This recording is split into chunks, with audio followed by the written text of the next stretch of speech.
ସମସ୍ତ ଚାଷୀ ଭାଇ ମାନଙ୍କୁ ପୁଣି ଥରେ ଆମ ଗାଁ ଚାଷୀ ୟୁଟ୍ୟୁବ୍ ଚ୍ୟାନେଲକୁ ସ୍ୱାଗତ। ଆଉ ବର୍ତ୍ତମାନ ଗୋଟେ ଆମେ ଏନ୍ତା କିଛି ଧାନ ବିଷୟରେ ଜାନମା ଯେନ୍ଟା କି ଅଧିକରୁ ଅଧିକ ଲାଭ ଦେଇ ପାରବା। ଇ ଧାନର ମୁଖ୍ୟ ଗୋଟେ ଗୁଣ ଏଇଟା ପାଣି ଜାଗାରେ ବେଶୀ ହେଇପାରବା, ଯେନ୍ଟା କି ବେଶୀ ପାଣି ଜମି ରହୁଛି ଆଉ ବନ୍ୟାରେ ଯେନ୍ଟା ବୁଡ଼ି ଯାଉଛି ହେନ୍ତା ଜାଗା ମାନକେ କୋହି ବିଲି ଯାଉଛି ଧାନ ମାନେ ବୋଇଲେ ଏଇ ଧାନଟା ଆପଣଙ୍କ ଲାଗି ବେଷ୍ଟ ଉପଯୋଗୀ ହେଇପାରବା।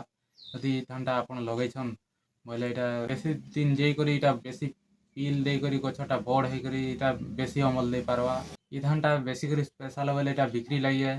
ଆଉ ଏଇଟା ଯଦି ଆପଣ କରିଦେଇଛନ୍ ବୋଇଲେ ଏଇଟା ମଣ୍ଡିରେ ବିକବାର୍ ଲାଗି ହଉ କି ଆପଣ ଯେନେ ବି ବିକୁଛନ୍ ଏଇଟା ବେଷ୍ଟ ଧାନ ଏ ଆଉ ଓଜନ ଧାନ ଏ। ଇ ଧାନର ନାଁଟା ହେଲା 1018। ଆଉ ଆସୁନ୍ ଇ ଧାନ ବିଷୟରେ ଆର୍ ଟିକେ ନେଇକରି ଆମେ ଜାନମା। ସମସ୍ତ ଚାଷୀ ଭାଇ ମାନଙ୍କୁ ମୋର ତରଫରୁ ପୁଣି ଥରେ ସ୍ୱାଗତ। ଇ ଖରିଫ ଋତୁରେ ତ ଚାଷୀ ଭାଇ ମାନେ ପ୍ରାୟ ଚାଷୀ ସବୁ ନୂଆ ନୂଆ ପ୍ରକାର ଭେରାଇଟି ଧାନ କରୁଛନ୍। କେତେଟା ଚାଷୀ ଖାଇବାର୍ ଲାଗି ଧାନ କରୁଛନ୍ ତ କେତେ ବିକବାର୍ ଲାଗି ଧାନ କରୁଛନ୍। ଖାଇବାର୍ ଲାଗି ଚାଷୀ ତ ସବୁବେଳେ ଧାନ କରିବେ, କାହିଁଥିଲେ କି ମାନେ ଅନ୍ନ ହିଁ ଆମର ଜୀବନକେ ବଞ୍ଚେଇକି ରଖିଛେ।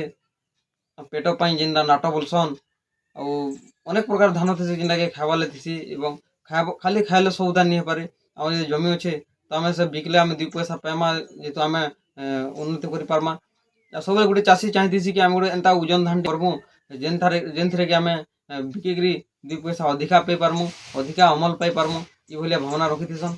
ଆଉ ଗୋଟେ ମୁଖ୍ୟ ସମସ୍ୟା ଯେନ୍ଟା ଥିସି କି ସବୁ ଚାଷୀ ଭାଇ ମାନଙ୍କର ତ ସମାନ ଜମି ନିଥା। କେତେଟା ଚାଷୀ ଭାଇ ବାହାଲ ଉପରେ ଜମି ଥିସି, କେତେ ଚାଷୀ ଭାଇଙ୍କର ମାଲ ଉପରେ ଜମି ଥିସି, ମାନେ ଅଳ୍ପ ପାଣି ଖାଇ ପାରୁଥିସି। ତ କେତେ ଭାଇ ବାହାଲ ଭିତରେ ଜମି ଥିସି ଯେନ୍ଟାକି ସବୁବେଳେ ପାଣି ଜମିକି ରହୁଥିସି, ବନ୍ୟା ଆଗରେ ମାଡ଼ି ଯାଉଥିସି। ଯେନ୍ ଜାଗାରେ କି ଧାନ ମାନେ ବନ୍ୟା ଆଇଲେ କି ଅଧିକା ପାଣି ରହିଲେ ଧାନଟା କୁହି ବିଲି ଯାଉଥିବା। ଆପଣ କୌଣସି ମାତ୍ରାରେ ସଫଳ ନେଇ ହଉଥିବେ ସେ ଜାଗାରେ, କାହିଁଥିଲେ କି ଯଦି ଧାନଟା କହିଗଲା ବେଲେ ସେନେ ପିଲ୍ ନେଇ ଦେଇକି କିଛି ନେଇ ଗଛଟା ଖରାପ ହେଇଯିବା, ଗଛଟା ସଢ଼ିଯିବା, ଧାନଟା ଗଛଟା ହେଇନି ପାରେ, ଯାର ଫଳରେ କି ଗୋଟେ ଚାଷୀ ଭାଇକେ ବହୁତ ସାରା କ୍ଷତି ସହେବାକେ ପଡ଼ିଥିସି। ଇ ଭଳିଆ ଜମି ଯଦି ଆପଣଙ୍କର ଅଛେ, ବାହାଲ ଜମି ଅଛେ, ତ ଆପଣ ମାନେ ଅଚିନ୍ତା ରହୁନ୍, କୌଣସି ଚିନ୍ତା କରବାର ନାଇଁନ। ଆମେ ଆପଣଙ୍କ ଲାଗି ଆଜି ବଢ଼ିଆ ଧାନଟେ ନେଇକି ଆସିଛୁ, ଯେନ୍ଟାକି ଲାଲ ସିଲ୍ସର 1018 ନାଁରେ, ଯେନ୍ଟାକି ମୋଟା ଦାନା, ଓଜନଦାର ଦାନା, ଲମ୍ବା ଲମ୍ବା ଖେଣା ହେବା ଏବଂ ଆପଣଙ୍କୁ ଅଧିକା ଅମଲ ଦେବାରେ ସଫଳ ହେବା। ଇ ଭଳିଆ ଧାନଟେ ନେଇକି ଆସିଛୁ, ଯେନ୍ଟାକି ଆପଣ ରୋଗ ପୋକକେ ଦେଖ ବେଲେ ସଡ଼ା ମଇସା ପତ୍ର ପୋଡ଼ା ଇ ରୋଗମାନେ ତାକେ କୌଣସି ମାତ୍ରାରେ ଆକ୍ରାନ୍ତ କରିନିପାରେ। କାହିଁଥିଲେ କି ସେ ଧାନଟା ଏତେ କ୍ୱାଲିଟି ଯେ ଯେତେ ବି ପାଣି ରହୁ ସେ ଧାନ କୌଣସି ସଢ଼ା ଲାଗବାର ପ୍ରଶ୍ନ ନାଇଁନ। ଏଟା ଅମଲକେ ଦେଖ ବେଲେ ଏକର ପ୍ରତି 35-40 କୁଇଣ୍ଟାଲ ଆପଣଙ୍କୁ ଅଚିନ୍ତା ମୁଇଜା ଦେଇପାରବା। ଏବଂ ଆଉ ଗୋଟେ ତାର ମୁଖ୍ୟ ଜିନିଷ ଅଛି ଯେ ତାର ନଡ଼ିଟା ଏତେ ଷ୍ଟ୍ରଙ୍ଗ ରହୁଛି ଯେ ଅଧିକା ଧୁକା ଅଧିକା ବର୍ଷା ହେଲେ ବି ଗଛଟା ପଡ଼ିନି ଯାଏ, ପଡ଼ିକି ସଢ଼ିନି ଯାଏ। ଏବଂ ଆଉ ଗୋଟେ ଯେନ୍ଟା ମୁଖ୍ୟ ଜିନିଷ ଗୋଟେ ଚାଷୀକେ ସଫଳ କରିଥିସି, କୌଣସି ମାତ୍ରାରେ ବି ଆପଣ ମଣ୍ଡିର ହିତାଧିକାରୀ ଆପଣଙ୍କ ଧାନକେ ବାହାନି ନି ପାରେ, ଆଘୁ ନେବା, ଇ ଭଳିଆ ତାର ଧାନର ଚମକ ରହୁଛେ। ଆସୁନ୍ ଆଜି ଆପଣଙ୍କୁ ଆମେ ସେ ଧାନ କେନ୍ତା ରହୁଛେ କାଣା ନେଇ ସବୁ ଆମେ ଆଜି ଦେખાମୁ ଧାନକେ ଆପଣଙ୍କର ଆଖି ସାମନାକେ ଆନମୁ। ଆପଣ ମାନେ ଦେଖିପାରୁଥିବେ ଏଇଟା ସେ ଧାନ 1018 ଧାନ, ଯେନ୍ଟାକି କେତେ ସଫା ରହୁଛେ। ଦେଖୁନ୍ ତାର ମଞ୍ଜିଟା କେତେ ପୁରୁର ରହୁଛେ ଏବଂ ଏଇଟା ଗୋଟେ ପତଳା ଚମଡ଼ା ବାଲା ଯାର ମାଧ୍ୟମରେ କି ଚାଉଳ ବଡ଼ ବଡ଼ ହେବା, ଯାର ମାଧ୍ୟମରେ କି ଆପଣ ମାନେ ତାର ଓଜନ ଅଧିକ ମାତ୍ରାରେ ହେଇପାରବା। ଏଥିର୍ଲାଗି ଚାଷୀ ଭାଇମାନଙ୍କର ସବୁବେଳେ ପସନ୍ଦର ହେଇପାରୁଛେ ଇ 1018 ଧାନ।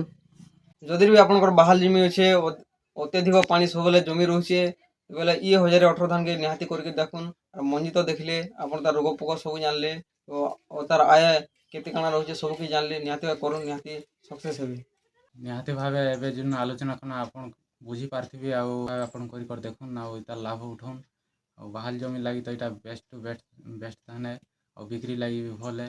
ଆଉ ଏଇ ଧାନକେ ଥରେ କରି ଦେଖୁନ୍। ଏକା ସବୁବେଳେ ଭିଡ଼ିଓ ଦେଖବାର୍ ଲାଗି ହେଲେ ଆପଣ ଆମର ଚ୍ୟାନେଲକେ ସବସ୍କ୍ରାଇବ୍ କରୁନ୍, ଲାଇକ୍ କରୁନ୍ ଆଉ କମେଣ୍ଟ ମାଧ୍ୟମରେ ଆପଣଙ୍କ ମତାମତ ନିହାତି ଜଣାବେ। ଧନ୍ୟବାଦ।